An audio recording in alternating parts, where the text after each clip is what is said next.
Assalamualaikum warahmatullahi wabarakatuh. Waalaikumsalam warahmatullahi wabarakatuh. Perkenalkan, nama saya Adek Hadisa Putri. Nama saya Nukaila Septiani. Di sini kami akan mempresentasikan tugas kami, yaitu tentang bahasa Indonesia kelas 2 semester 1. Pertama akan dijelaskan oleh kawan saya Nukaila Septiani.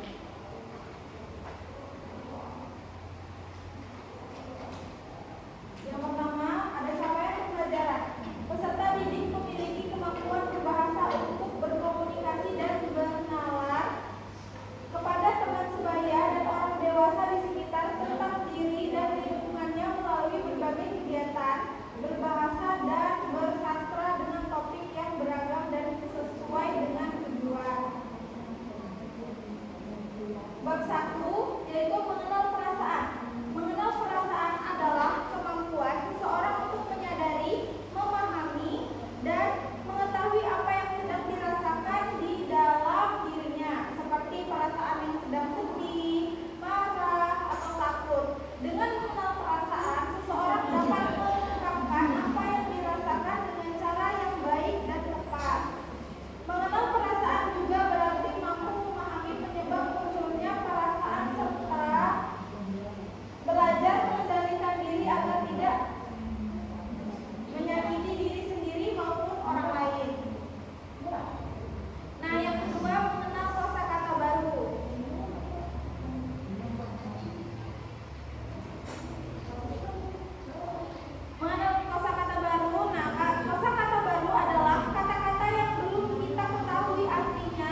sesuatu dapat.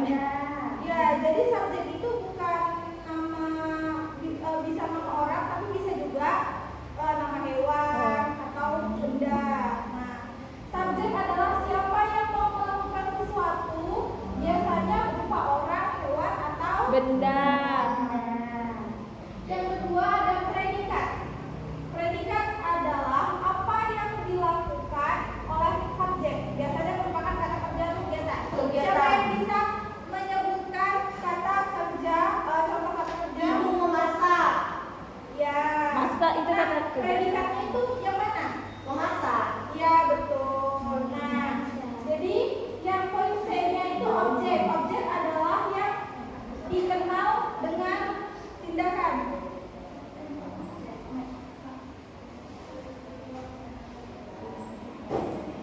Yang pertama, kata tanya. Kata tanya adalah kata yang digunakan untuk menanyakan sesuatu. Kata tanya biasanya digunakan dalam kalimat tanya dan diakhiri dengan tanda tanya.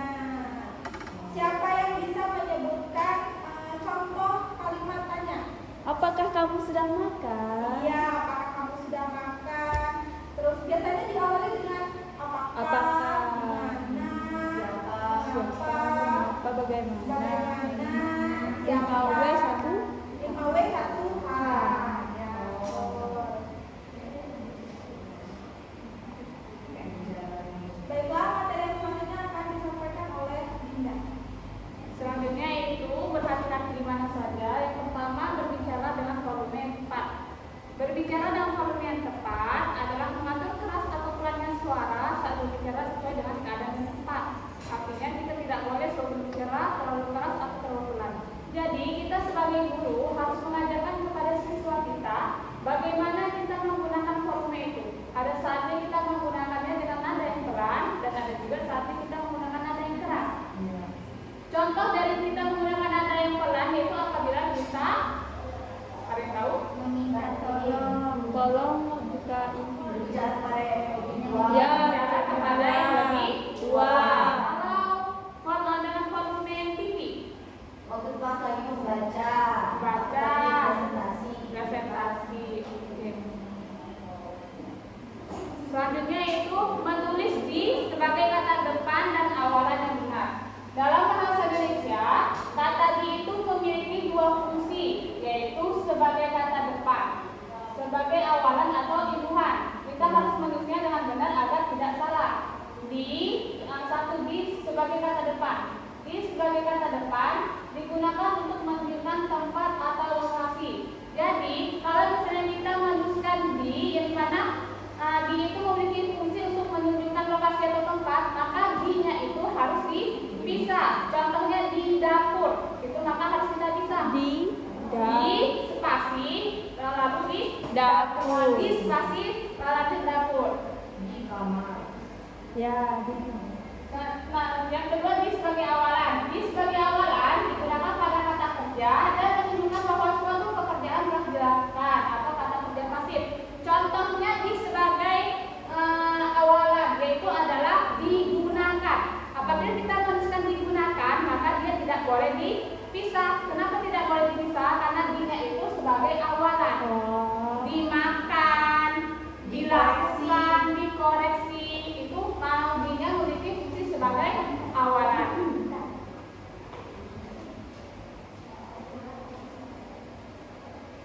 Selanjutnya yaitu alur. Alur itu ada awal, tengah, dan akhir.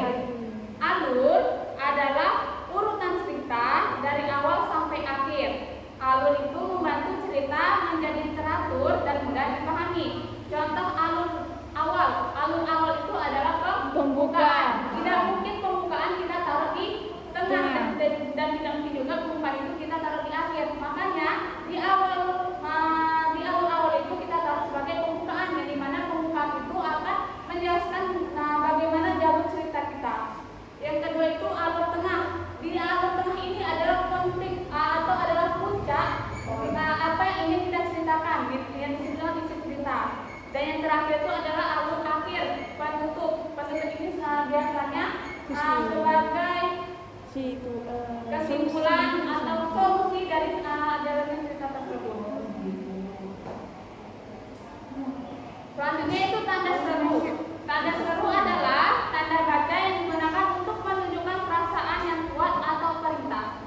Jadi, tanda seru itu bukan hanya untuk kalimat perintah saja, tetapi juga bisa digunakan untuk mengungkapkan perasaan.